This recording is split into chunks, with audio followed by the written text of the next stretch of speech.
மக்களே, இன்று நாம் திருக்குறள் 386ஆம் குறளை பார்க்கிறோம். இது திருக்குறளின் பொருட்பால் பகுதியில் உள்ள அரசியல் என்னும் இயலில் இடம்பெற்றுள்ள இறைமாட்சி அதிகாரத்தின் 6 குறள். காட்சிக்கு எளியன் கடுஞ்சொல்லன் அல்லனேல் மீக்கூறும் மன்னன் நிலம். இந்த குறள் சொல்ல வருவது என்னவென்றால், ராஜா மக்களின் பார்வைக்கு பயனில்லாத கடுமையான சொற்களை பேசினால் அவன் நாட்டை களைய வைக்கும் என்பதை குறிக்கிறது. நல்ல ஆட்சியாளர் மக்களின் உதவியையும் ஆதரவும் பெறும் போது மட்டுமே பலம் பெற்றிருப்பான்.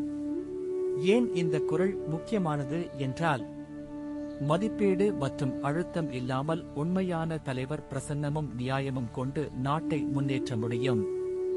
உதாரணமாக, ஒரு பள்ளி தலைமை ஆசிரியர் மாணவர்களை மகிழ்ச்சியாகவும் புணர்ச்சியாகவும் நடத்தும் போது மட்டுமே பள்ளி சாதனை பெறும். மற்றொரு உதாரணம், ஒரு நிறுவன நிர்வாகி ஊழியர்களை புணர்ச்சி முறையில் தண்டனையில்லாமல் ஊக்குவிக்கும் போது நிறுவன வளர்ச்சி பெருகும்.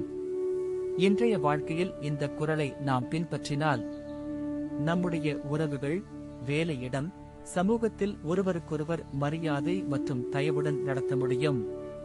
அதனால் நெறி மற்றும் நியாயத்தின் அடிப்படையில் நகரும் சிறந்த தலைவர் சமூகத்திற்கு ஒளிவளிக்கும்.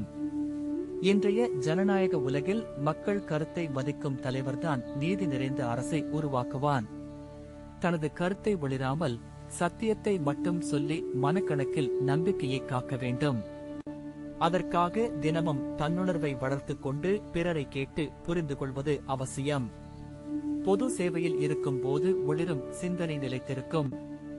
இதைத்தான் இந்த குறள் மிக அழகாக எடுத்துக் கூறுகிறது. காட்சிக்கு எளியன் கடுஞ்சொல்லன் அல்லனேல் மீக்கூறும் மன்னன் நிலம்.